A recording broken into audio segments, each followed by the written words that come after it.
Chargers Unleashed. Jake Hefner and Dan Wolkenstein here with you from the LAFB Network. If this is your first time tuning into this show, make sure to hit that like and subscribe button on YouTube. You can also follow us on Facebook, Twitter, Instagram, Spotify, and Apple Podcasts. Dan Wolkenstein. I love draft season. I will continue saying that until my old age. I will probably be one of the last phrases that I say on my deathbed. And one of the reasons that I like it so much is because of our guest that we have on the show today. Arguably, there is nobody that has earned the title of friend of the show more than our special guest today, because this individual was, I guess you could say, partially responsible for what it is that you're currently watching and listening to today as it relates to the banner of Chargers Unleashed. Because we have the one and only, the great Trevor Sikkema joining the show with us today to break down everything as it relates to the NFL draft with the Chargers. Dan and I absolutely love picking his brain because he is just a wealth of draft knowledge, and he has been joining the show now. This will be the fourth time that he has joined the show. Can't wait to get into this. Dan Wolkenstein, are you ready for this today? Because I'm ready for this. Yeah, honestly, no one's came here to watch me on this one today, because I think the star of the show is not me or you. It is Trevor Sikkema, and we have a treat. He goes into all things. We talk positions. We talk Chargers draft philosophy. We talk trading down. Do they go receiver or do they go offensive tackle? He calls his shot Babe Ruth style. He gives us some sleepers. You name it, Trevor Sikkema brings it, and we're pumped for this one. So without further ado, let's get on to our discussion with the one and only Trevor Sikkema, Chargers Unleashed. Well, we are so privileged today to be welcoming in our guest for the show. If you've been following the show for the last 3 or 4 years, you would know that this individual, Trevor Sikkema, was back in 2021 responsible for the launch of Chargers Unleashed. You know, fortuitous that it just happened to be in April. It was April 12th specifically in 2021. And Dan and I were talking, and we thought to ourselves, look, we needed a jump. Who was a great idea to bring on the show to launch it into the stratosphere? And thankfully, we were able to get the one and only, the legendary Trevor Sikkema. And for the last 4 years now, can you believe it, Trevor? It's been 4 years. We have actually had you on the show every April during draft season. And it's my particular favorite show of the year, because if you guys haven't been listening to Trevor and what he's been putting out on the NFL Stock Exchange with Connor Rogers and the great work that they do over there at PFF, you guys need to get over there fast. But very happy once again to welcome Trevor Sikkema to Chargers Unleashed. Trevor, how are you? Dude, I probably knew, like, maybe once upon a time, but I don't know if I remembered that I was part of y'all's initial kicking off here of this channel, which is good. You know, like, I feel like I feel like someone who's joining others in holy matrimony, and like the divorce rate is, like it's 0%, right? Like right now, yeah. Like we're batting 1,000 right now, right? I helped launch the podcast. It's still up. So we're batting 1,000. We're right? there. So, yes. Yeah, that's me. I'm an officiant with a clean record out here. So no, dude, it's good to be with you. It's always good to be with you guys. I'm excited to talk a little bit of Chargers football with you once again. Absolutely. Dan and I wanted to bring this one up because obviously we know we're going to pick your brain today as it relates to the NFL draft. Before we get into that, everybody's been talking about Jim Harbaugh, and then we had the new director of player performance, Ben Herbert's press conference earlier this week. I wanted just to get your opinion on this coaching staff in general and this culture shift that's seemingly taken place with the Chargers this year. There's a reason why everybody is going nuts in Chargers land for this, because they haven't seen anything like it. I wanted just to get your 50,000 foot view of Jim Harbaugh, what he's done thus far, and what you think he's ultimately going to bring to this team. Whatever he's going to do, it's going to work, right? Because it worked at Stanford, it worked in San Francisco, it worked at Michigan, it's going to work in LA. Like, the Harbaugh family is just a football kind of family. And, his brother with Super Bowl trophies and, what they've done and the consistency they've had with the Baltimore Ravens over the years, how Jim Harbaugh himself has been able to just like ascend to the top of college football twice, ascend to the top of the NFL. I know he didn't win a Super Bowl, but he got to a Super Bowl with the 49ers.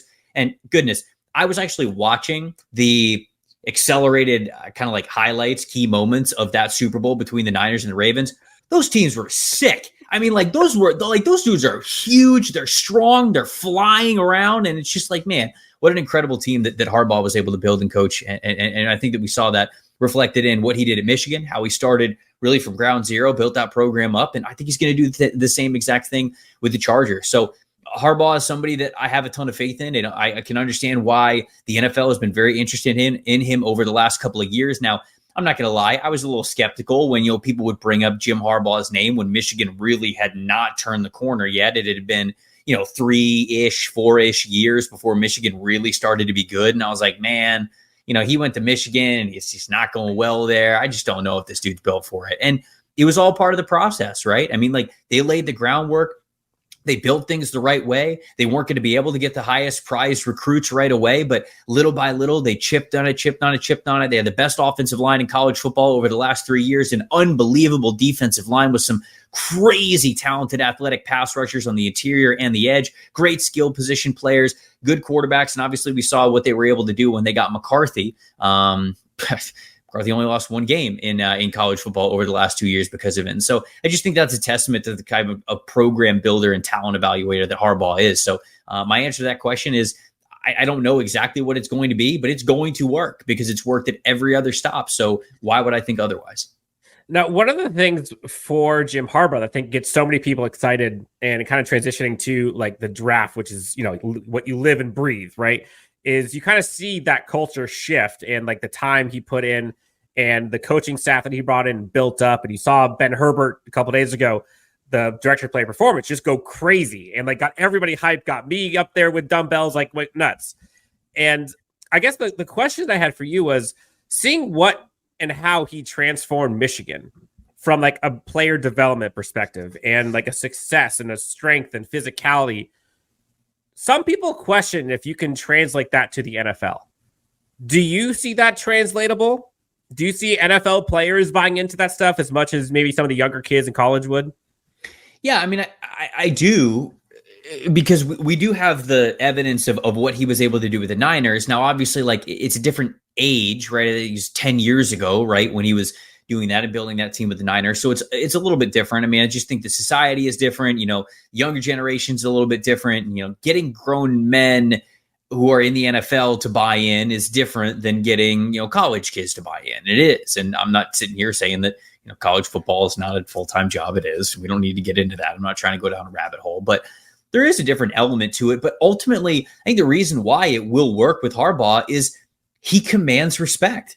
The man has won everywhere. He so close to winning a Super Bowl, right? Like, he barely lost that game. So close to winning a Super Bowl. I mean, what he did with Andrew Luck at Stanford, developing him, working with him to be a number 1 overall pick. And Luck, if he didn't have the injuries, man, he'd still be playing. He'd still be one of the best in the NFL. And just like that development there, okay, you're checking that box. He can prove what he does with quarterbacks, the team building aspect of it, getting all the way to the Super Bowl, almost winning a Super Bowl, being worthy of a Super Bowl, and then doing that at Michigan, building that program back up, becoming national champion contenders 1 year, just coming up short against Georgia the previous season, and then taking it home, beating Ohio State, getting through the college football playoff and winning a national championship this year. Like, the reason why these guys would buy in no matter what level of football it's going to be is because he's successful. He has an unbelievable resume to him. And so, yeah, like some of that stuff can be like a little bit gimmicky. Like, for example, like look at Matt Rule, right? Matt Rule was a program builder throughout college football. He did it at Temple. He did it at Baylor. Carolina was very interested in kind of what he was able to do to build those two programs up. And so they brought him into Carolina. And I think what he was saying initially was really cool. Like the different ways he was going to build a team and him having control over the roster and just the philosophy of like how he saw team building and program building and organization building and all this kind of stuff. But then when it started to not work, okay, well, what do you lean on? Like, do people just look at you and go, okay, this guy didn't really know what he's talking about? It's very, very, very difficult to do that with Jim Harbaugh because there's going to be times over the next 2 years with the Chargers where it's not going to look pretty. This team is rebuilding. They've got the main piece in Justin Herbert, but they're rebuilding in a lot of ways. And so there's going to be times when it doesn't work. But in those times where it doesn't work, I don't think these players are going to lose faith the way that you could with other coaches, because he has that resume for you to lean on. And it's almost like, what are you going to go up to Jim Harbaugh and be like, this guy doesn't know what he's talking about? Where? Like, where? And I'm not trying to say like the Chargers are going to win the Super Bowl in 2 years. I mean, maybe they will, but I'm not trying to be like he's a god in football, but it's so hard to argue with his resume at this point. Everywhere he's gone, he has succeeded. So he is, to me, the perfect coach to have for a rebuild of a team, because he knows how to keep people invested. He did it at Michigan. He knows how to build a program. He did this basically everywhere that he's been. And now he has the resume to say, when things aren't working, you can still lean on my expertise and know that we're going in the right direction. I think that that's important. And I think that's probably what has everyone in Chargers land now excited for the draft. And let's kind of get into the draft. And you mentioned J.J. McCarthy. That's his prodigy. He said on record that he thinks he's the number one quarterback in the NFL draft. This was a month ago. Yeah, of course he does. He went from mid-second round pick. Listen, my mom also thinks that I'm the best quarterback in this upcoming draft. Okay, so like just to be clear, yes. But what he said has worked, I guess, because he went from like a second round player to now he's like arguably or almost certainly a top 5 player in this draft class. Yeah, looking for you, like before going Chargers specifically, but just like the drama of the NFL draft. Like, what are for you, or maybe the top 3 storylines or popcorn moments that you're looking forward to seeing? Ooh, that's a great question. Caleb's going 1. I'd be floored if he didn't go 1. So that's not really a debate to me. Washington going Jaden Daniels at number 2, if they do end up going Jaden Daniels at number 2, is fascinating, just because I think that Drake May is the better player. And I think the 2-year resume of Drake May would tell you that he's the better player. But because of the year that Jaden had and kind of a what would have you done for me lately world, him going number 2 and being with Cliff Kingsbury as their offensive coordinator would be very interesting as a dual threat quarterback that comes from a spread system. So I think that is certainly a storyline that you'll follow. Arizona and Los Angeles at 4 and 5 are fascinating to me, right? What happens? The Cardinals put out that video earlier this week, and it's kind of like this highlight snippet of Monty Ossenforth, their general manager, working the phones last year. And I think it was their owner and Jonathan Gannon, their head coach, are just like sitting in the same room and they're just staring at him. They're like, we are watching a master at work. And he's just on the phone with all these different GMs. He's like, okay, if we give you this and this, okay, nope, we already said that we wouldn't do that. Okay, will you give this? Okay, you won't. All right, give me a second. Hangs up the phone, immediately calls somebody else. Hey, we've got this offer to go here. And that's how the Cardinals were fearless in going from 3 to 12, 12 to 6, and got the player that they would have drafted at 3. And instead this year they have an extra first round pick because of it. So I think that Monty Ossenfort is very comfortable getting on the phones, even in crunch time, when they're on the clock, whoever's on the clock. Do they trade back? Do they stick with Marvin Harrison Jr.? Do they go and Balliet Neighbors? Whatever it is.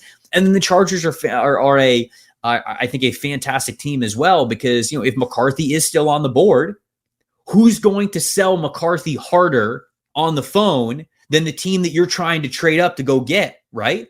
Harbaugh can sit there and be like, look, I don't know what to tell you other than the fact that he lost 1 game over the last 2 years and he's a reigning national champion. Like, what more do you want? The guy took a leap in his traits and his development from 2022 to 2023, which I do think is true. And he could say, like, he's one of the youngest quarterbacks in this draft class. The best is yet to come. Nobody's going to sell this dude better. Now, that doesn't happen on draft night. I think it's already happening. You're talking to these teams. But those are the 2 storylines that are fascinating to me. And then the other half of that is the last thing I'll say is that 11, 12, 13, Minnesota Vikings, Denver Broncos, Las Vegas Raiders. What are we doing? Because we think the draft is going to start quarterback. Okay. So there's 1 quarterback then left in the big 4 that we assume is going to go in the, let's just say top 10, whatever it is. There's 3 teams, and there's 4 if you want to throw in the New York Giants, but they're at 6. So it's a different story.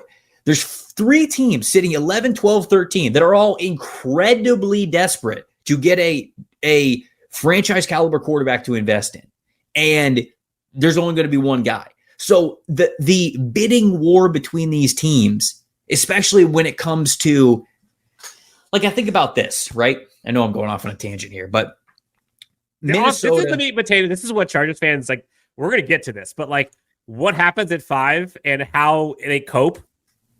we're getting into the thick of, but like here we are. So I don't know, and I might be answering a future question. So if I am, I'm sorry, but we'd get here anyways, and I got to get to it now because I'm impatient with it. But let's say, like, Minnesota obviously has the best offer that they could give the Chargers at 5, because you could say, okay, we'll give you 11 and 23.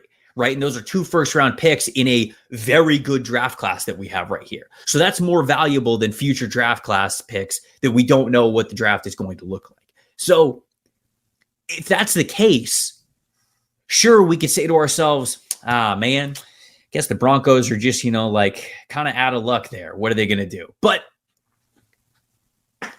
there's a difference between the Broncos like kind of accepting that and then the Broncos basically having to say to themselves or having to hang up the phone with whoever it is, knowing they're not getting them, that they're not getting a quarterback, and having to sit there for the next 60 seconds and stew in that thought.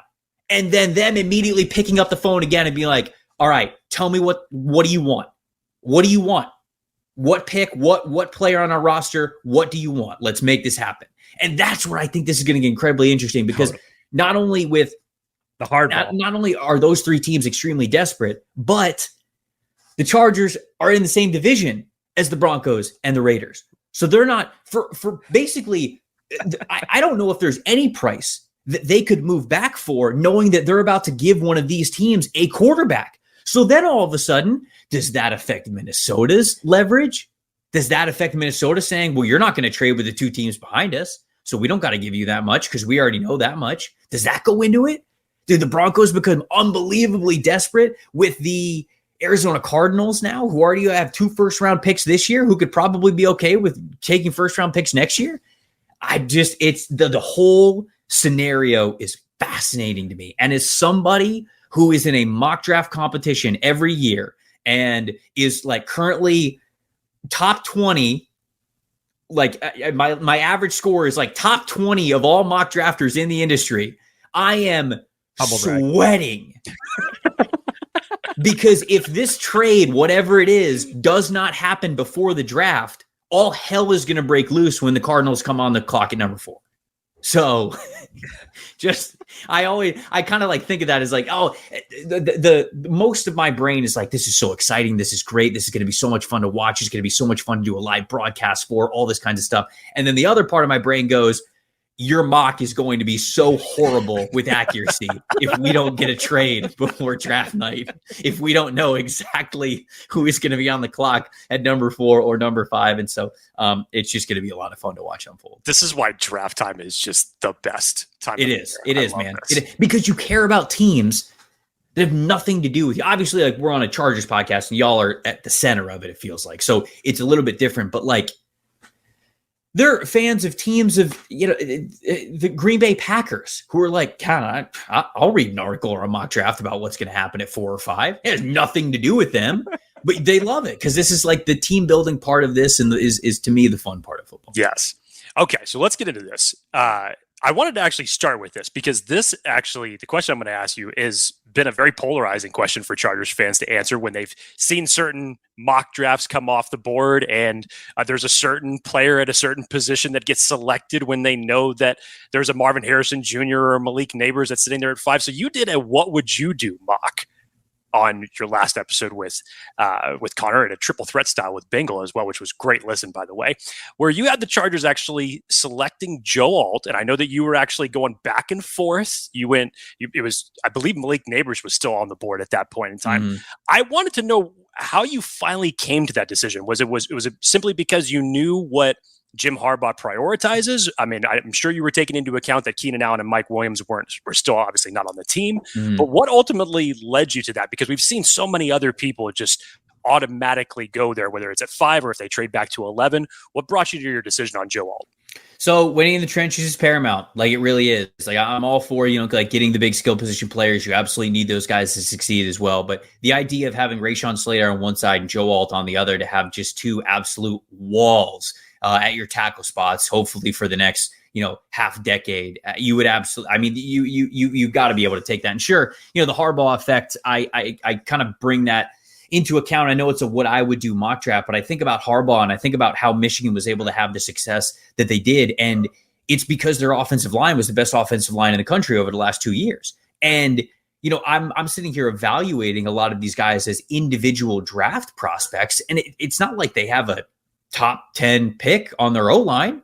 It's a lot of guys who are mid-round picks. And now you could say that should give you reason to believe that they could develop. Well, I think it's a different story in college than it is the NFL. You need very talented players along the offensive line to really succeed at that level at the NFL. So I kind of looked at building through the trenches as my preferred way to do this, especially if they're not moving off of number 5, because it's really, and here's the other part of it. And I'm not using this as any sort of detractor to what Malik Neighbors or Rome Odunze could be for this team, because they'd be fantastic. They're amazing players. I have them both top 6 in the draft class. They're fantastic. For those of you on ESPN Radio, be sure to check out the full episode over on our YouTube channel. You can find us on all social medias as well. But Jake, let's continue with the one and only Trevor Sikkema. You can get wide receivers. You can. Pretty regularly. I mean, for goodness sake, Tyreek Hill got traded a couple years ago. Devontae Adams got traded a couple years ago. It was basically the 2 best receivers in the game outside of Justin Jefferson. There's Stephon Diggs just got traded. T. Higgins could get traded, right? Wide receivers become available. These guys become available. And what doesn't become available are bookend offensive tackles.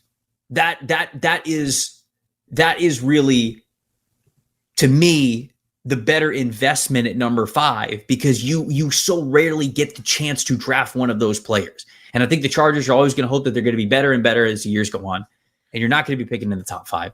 And it doesn't take away from how good Malik Neighbors or Rome Odunze are.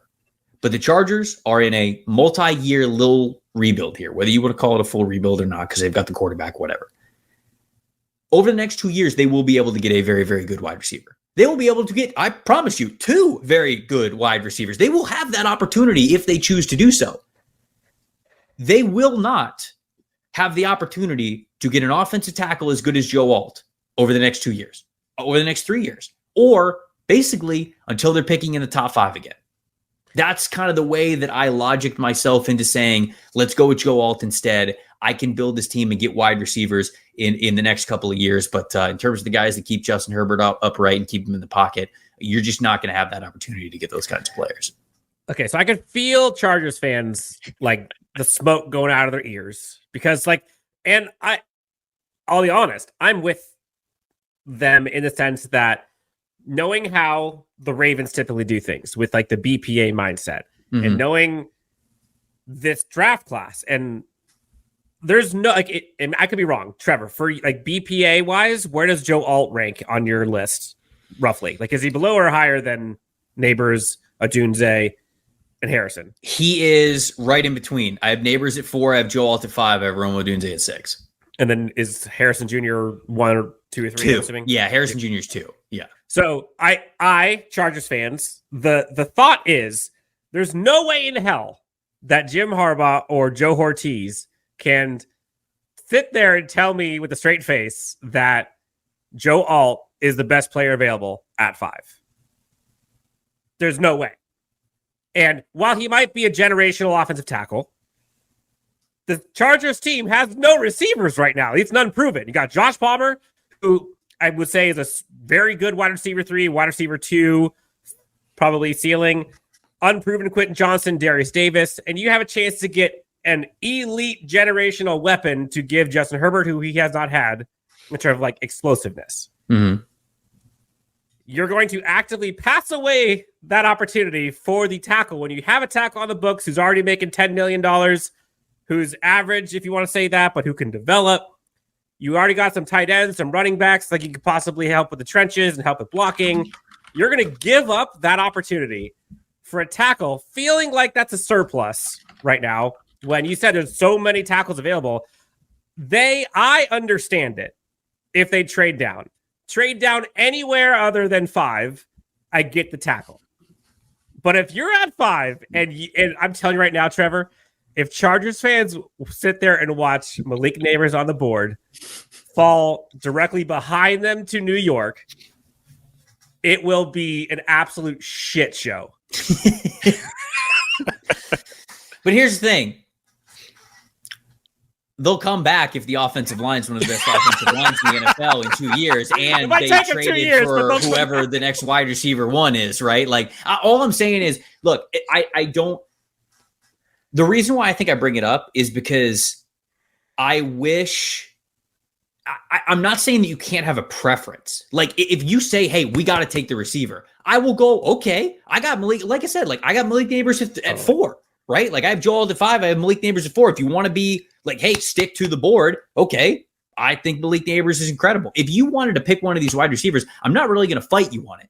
I push back on the fact that like people would be angry if they picked an offensive tackle. Now, again, you could trade down. Like people could say like, no, why would you pick Joel at 5? You could trade down with the Vikings, and then at 11, you could take Talize Fuanga, and he's the right tackle anyways. Then you could get like, I don't know, like whatever corner, maybe like a Nate Wiggins or something at 23. So like there's plenty of different ways to have this conversation. But I think people out there acting like Joe Alt to the Chargers is a bad pick. And I'm just trying to tell you that I don't believe that. I don't subscribe to that. I think there's a lot of ways where the Chargers can come out of this thing great.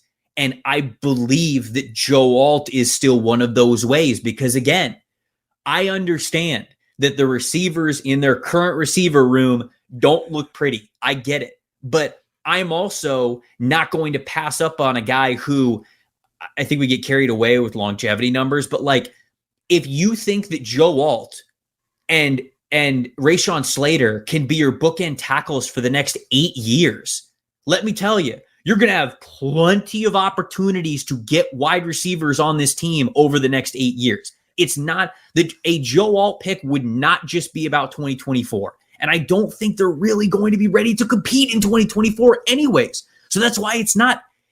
I would get it if they have the right mindset and investment and long-term plan.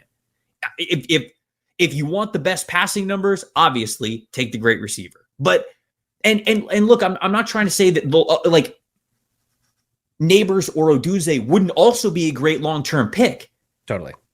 But I do think so would Joe Alt. So it just kind of depends how you look at this thing. And the reason why I bring it up and the reason why I like it a lot is because of the long-term strategy. I think when you look at what Harbaugh did when he took over at Michigan, they kind of stunk for like 2 years. And he was like, we are rebuilding this team. We are getting my guys in here. I mean, you listen to strength and conditioning coach, right? I mean, like you listen to some of his coaches that he brought in, like it's a very specific type of player. And a type of player that they know works.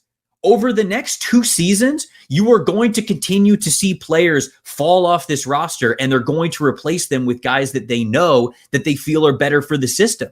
And so if you are already thinking that the next 2 years are going to be a big returning and rebuild anyways, I don't hate the offensive tackle pick because you mentioned, okay, Pipkins, his contract, he's playing right tackle. Like, sure, but you can completely get out of his contract and save $7 million on his contract at next offseason. So it's again, like I just, okay, because what is he? He'll be 29 or 30 next offseason too. So like, what are you thinking? Like, oh yeah, he'll be around for a long time. Like, even if he's serviceable right now, it's just, all right, I'm going way too far off right now. But I know that this is the explanation that I was curious about, because it wasn't from a standpoint of you coming at it from a wrong perspective. I actually wanted to know what it was your thought process in it. And I think that's kind of been maybe the misunderstood fact. Now I'm with Dan still, and a majority of anybody else is in terms of, if Marvin Harrison happens to fall to 5, that, it's hard pressed to tell me that you go offensive tackle in that scenario. Harrison at 5, passing on him would be tough. Right. That like, even for the offensive line,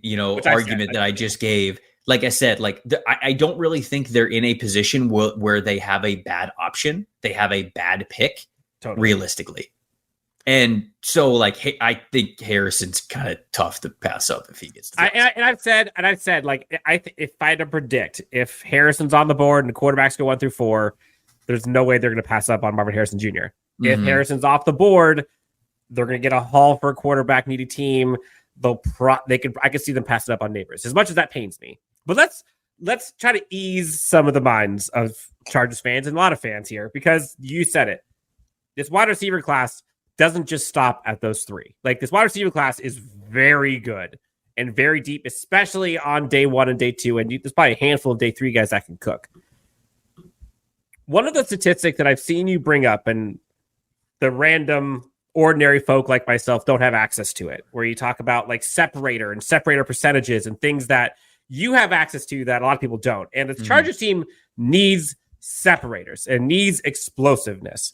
So maybe I ask the 2-part question, which I know is terrible to do, but if when the Chargers don't go receiver at the top, let's just say they trade down, knowing the Chargers needs and knowing the philosophy and all of that stuff, who are some of your favorite fits for the Chargers later on? That could be later in round 1, or that could be day 2 or whatever.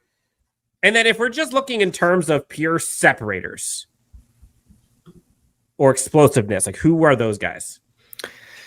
So I'm looking at it now. I'm looking at my guide. I'm trying to see like guys who were really good, have really high separation percentile. Marvin Harrison Jr. is, so there's 2 different categories of separation that we have. We have overall separation score, which could include you going up against man coverage defenders, but also you going up against zone coverage defenders. So it naturally is going to be a higher score, because when you're going up against zone, you're not going to be hip to hip with a player. So technically, like, if you find a soft spot, then, or if the route is timed well enough in between zone, you will technically like have separated. So when it comes to like zone coverage, those numbers are a little bit higher. So like overall separation scores are always going to be higher, but single coverage separation is like, okay, you have a single coverage defender who's on you. Generally, that is a man coverage type of a thing, although you can get like match coverage, which starts out for zone, but then it turns into man kind of a thing. So we just kind of call it single coverage. And obviously separating from single coverage is more difficult, because you have somebody who's just honed in on you, who's trying to stay as close to you as possible. So like Marvin Harrison Jr., 80th percentile scores in both categories. Let's see, who else is super high? Brian Thomas Jr. was really high. He was 90th percentile in regular separation, 70th percentile in single coverage, and we saw at the combine, it's just speed, man. Like, once he gets even with you, he's gone. Like, he's going to create that separation. So we saw that. A.D. Mitchell is like 89th percentile and then 65th percentile. Lad McConkey, as you would expect, an absolute chef in the kitchen when it comes to separation. 93rd percentile for overall score, and then 83rd percentile for single coverage separation. That's very, I'm assuming high. Roman Wilson's there too with him. Where is Roman Wilson? This has got to be him, right? Yeah. Okay. So he is, yeah, God damn. 95th percentile in regular separation score, and then 93rd percentile as well. So basically, Roman Wilson, you are a Los Angeles Charger, wherever that's going to be. Shout out Jermaine Burton, who I'm higher on than most people. Pretty good separation score, 86th percentile, 79th percentile. Ricky Pearsall, go Gators, 89th percentile, 74th percentile. So that is there as well.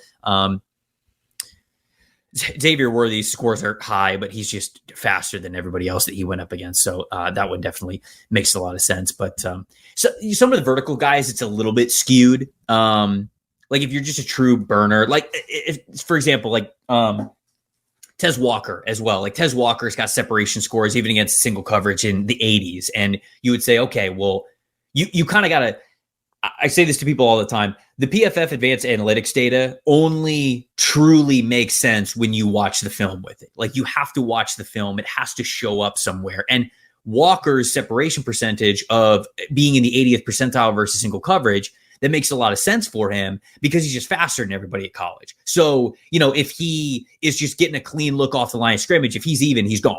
You know, and so like you're creating that separation, you're going to win, you're going to get that separation score up. But he's not a super fluid route runner, or wasn't certainly when he was at North Carolina. And basically everything that he did came off of a vertical stem. It was a 9 route, a post route, skinny post, sometimes like these comeback routes, whatever it is. So when it comes to that's why I like to watch some of these more diverse route runners and say, like, okay, like, again, that's why Ladd McConkey is so impressive. That's why Ricky Pearsall is so impressive. That's why Roman Wilson is so impressive, because they have these high separation scores, and they're not just trying to separate running past you, because we know in the NFL, there's just very few players that are able to do that. You're just not going to be able to do that at the same level. So can you separate while also being very diverse in what you do? That showcases agility, body control, nuance, how you're attacking leverages and coverage. So those are a handful of players and how they did separation score.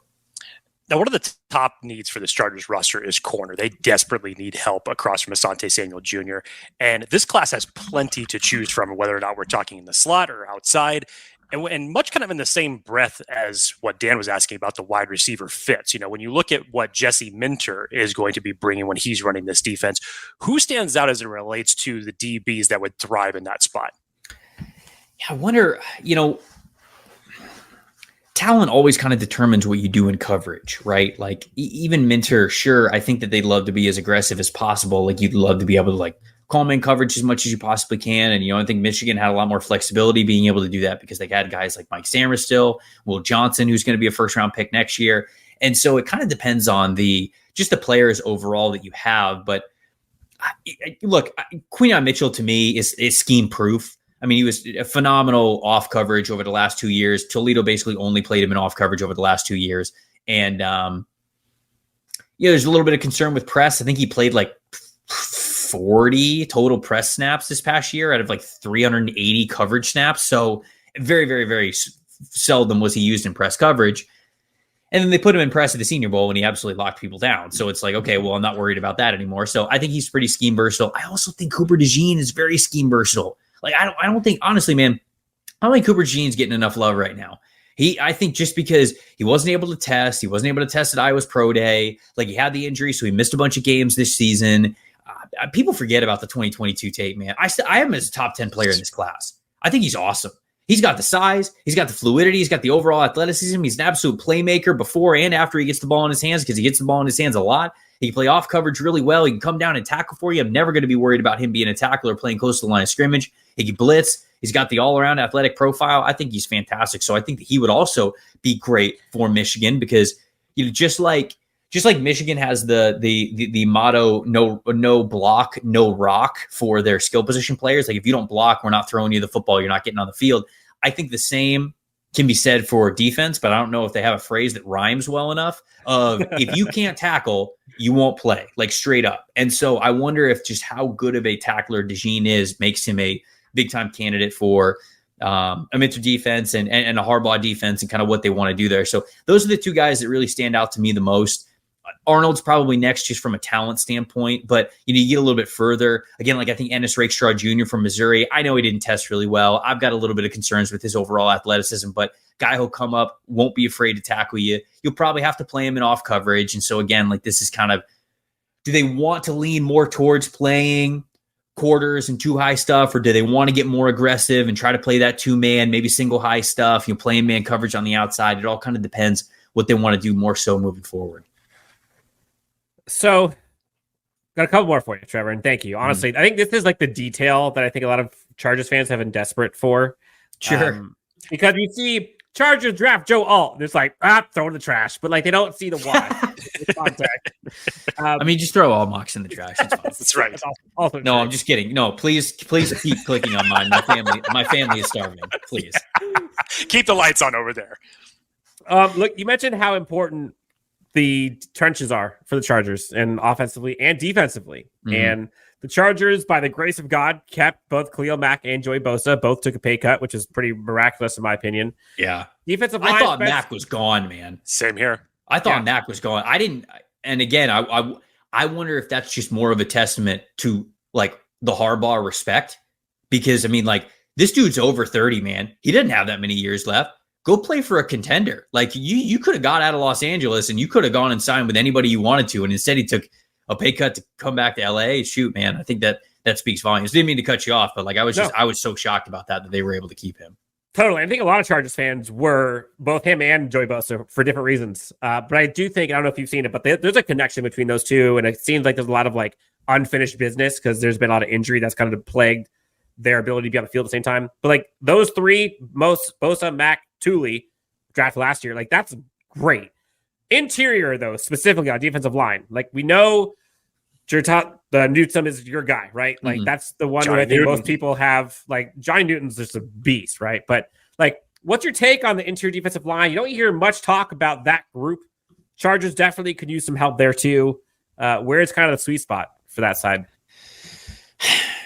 I think the sweet spot's probably like, honestly, late second, early third round. It feels like is actually the sweet spot for like interior defensive line play, which, you know, could bode sort of well for them, but it also depends because they're odd front, right? Are they going odd front? They trying to do like more 3-4 stuff? They want the stand up outside linebackers. I feel like they do because it feels like that's what Michigan did a lot. So if they're trying to bring over those same principles, well, especially in both and Mac, I mean, I would imagine, right? So with that, it's a little tough because you've got a lot of 3 technique guys in this class for like even front 4-3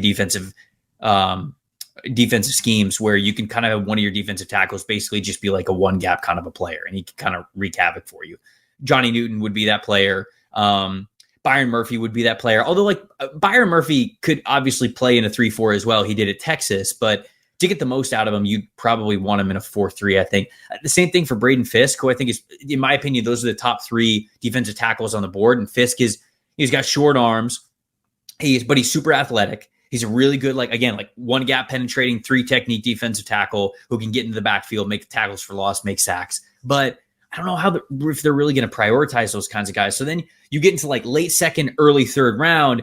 Chris Jenkins Jr., not to bring up another Michigan connection, but there's a lot of them in this draft, so it's going to happen naturally. He's also the type of defender that they're going to want in the trenches because of how strong he is. Tavondre Sweat, obviously, I think makes a lot of sense, just size alone. Totally. Brandon Dorlus, just because he's a very versatile, like, could play defensive tackle for you, could play defensive end. I think he could be a really nice 3-4 defensive end for you. But defensive tackle is kind of tough for the Chargers in this class because, you know, Ruka Rororo from Clemson, he's a versatile guy, but like, okay, where exactly do you play him that you'll get a lot of return on investment for him? Michael Hall Jr. is more of just a speed 3 tech. Same thing with Dwayne Carter. McKinley Jackson's kind of like a speed nose, but I'm not really his biggest fan. Leonard Taylor is incredibly gifted, but it's still all just projection for him to really put it together.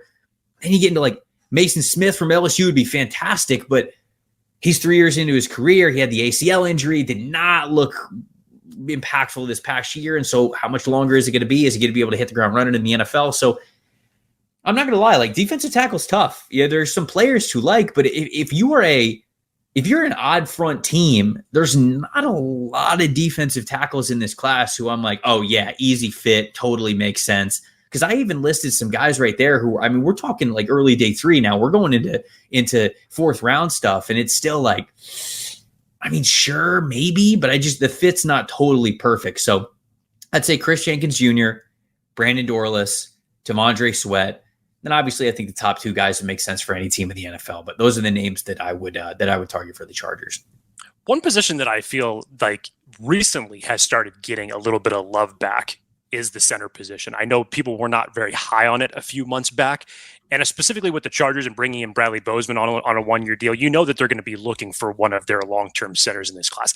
I'm hugely bullish on this center class. I really like what I see from a lot of these guys. I wanted just your take on it. I know we've obviously seen the rise of JPJ over these last few months.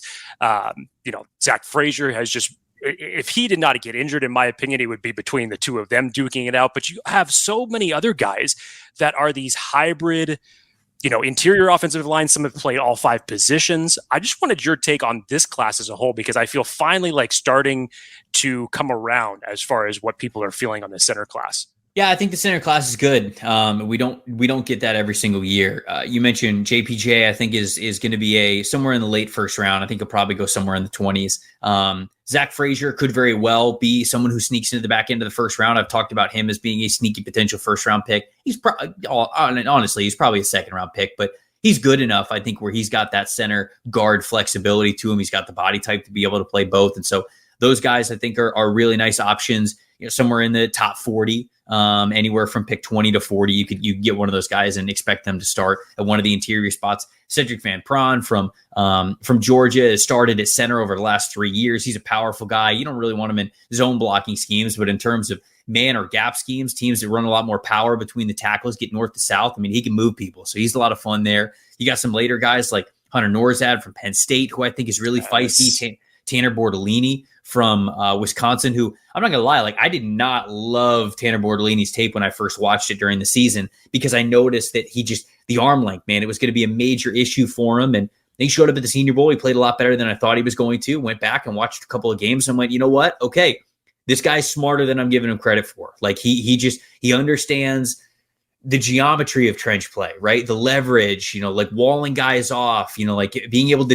distribute your weight a certain way. So even though he's a little bit smaller, even though he doesn't have that length with his arms, he can kind of wall you off. He can get up into you a little bit quicker than some other guys can, and he can still move you and he can still be effective. So those are a handful of players. Get Bo Limmer from Arkansas, somebody where, man, I did not like his tape. And then you get him away from that that Arkansas offensive line, which was kind of disastrous this past year. You see him at the Senior Bowl and you go, okay, playing a lot better than I thought you would. Not that he won every single rep, but there were some impressive reps there for him. And he's got some history where he's played guard as well as center. So I think that there is a lot of flexibility with the center position to be able to get a good guy anywhere from round 1 all the way to round 4. Trevor Sikkema is throwing flames like he always does. Now, we'll get you out of here on this. We'll give you a chance to be Babe Ruth, to call your shot. Oh. And we'll give you a chance to give us some of the diamonds in the rough, maybe some of your sleepers. So let's do sleepers first. Who are some of Trevor's sleepers where Trevor has them much higher on his big board than the consensus has on theirs? Who are some of your sleepers? Okay, this is a good question. Who do I have a little bit higher?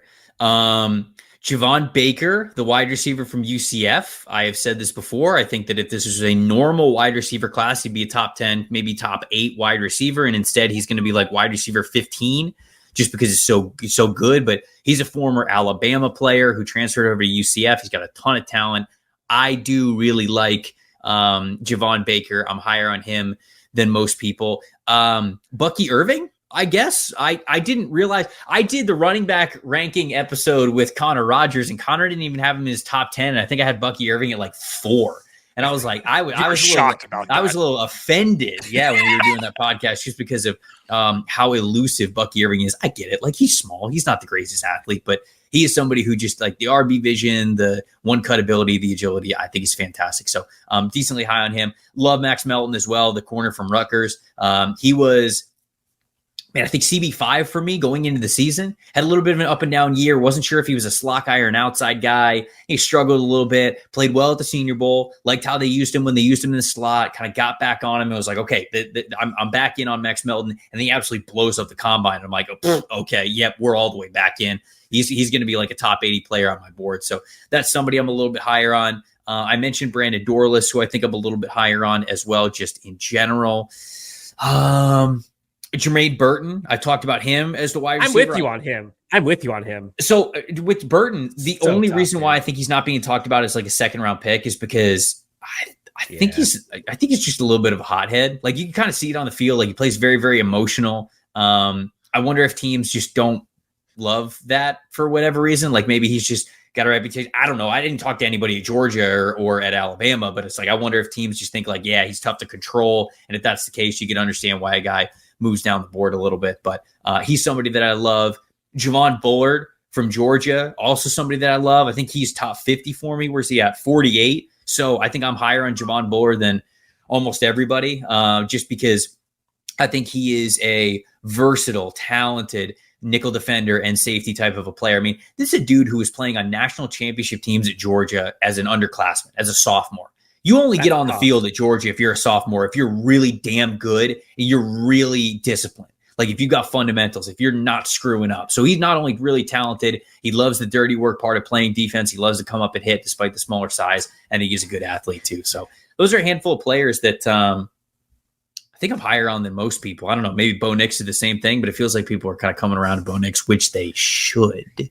So I think that's one a little less than some of those other players. But those are some guys just scrolling down the big board. I think that I have a little bit higher than other people. Okay.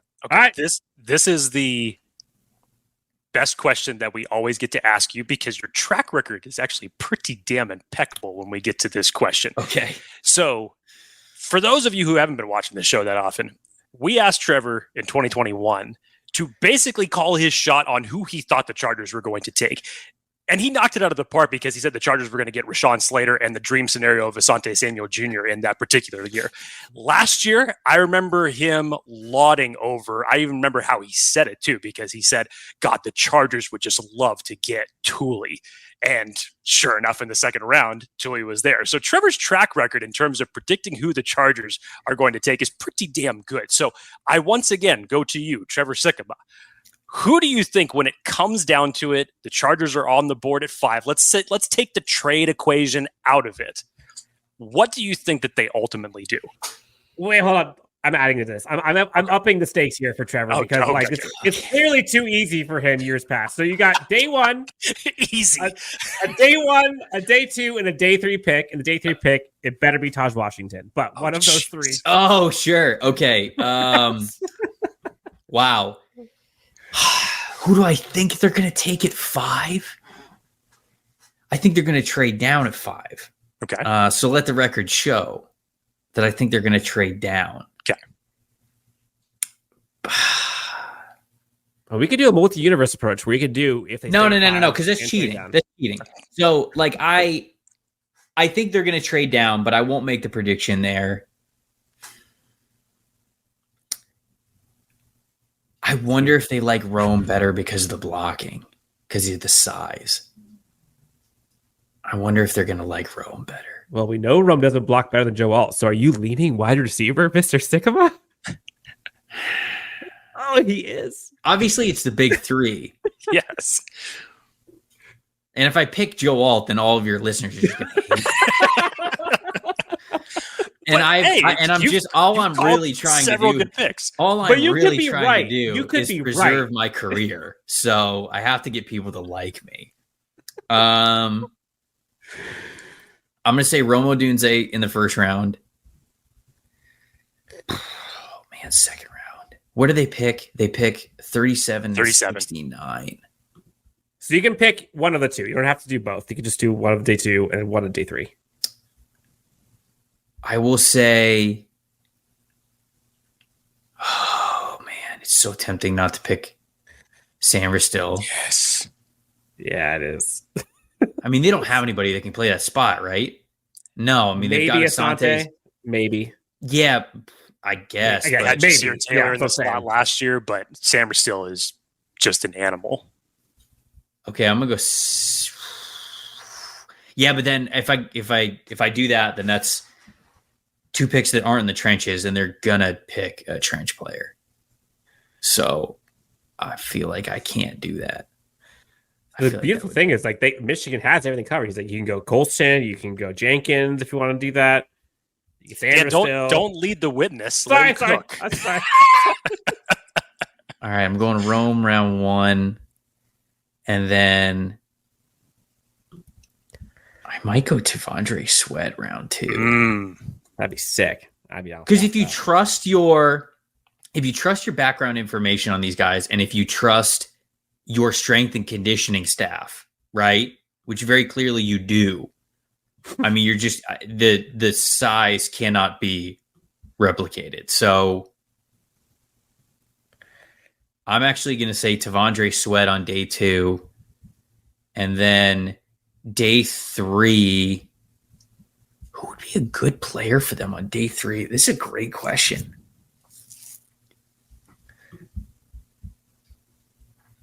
I think you've given great answers to this. That's why that's why we always love asking this question. I'm just imagining Trevor Sikkema just putting the pads on at running back and just seeing if he can toe the rock for a bit. I wonder. I feel like Van Pran makes sense for them.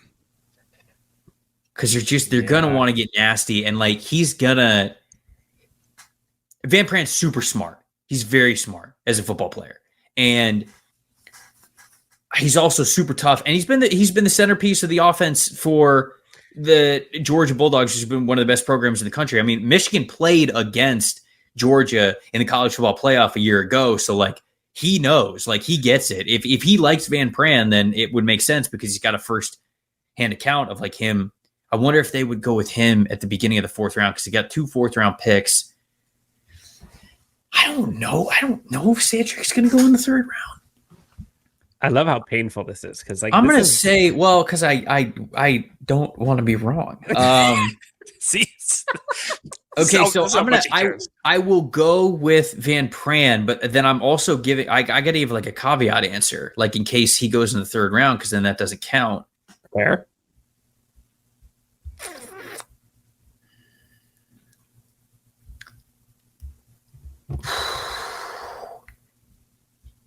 Okay, so we got Rome, Sanders, got Devondre Sweat, we've got Cedric Van Pran. Oh, what's their safety room like? Oh, they have a Lowy. Never mind. Okay, they got Gilman and they got Derwin. Okay, they're fine. They're fine. Because I was gonna say like Cole Bishop like could be their guy. Ooh, but Cole could also play in the slot.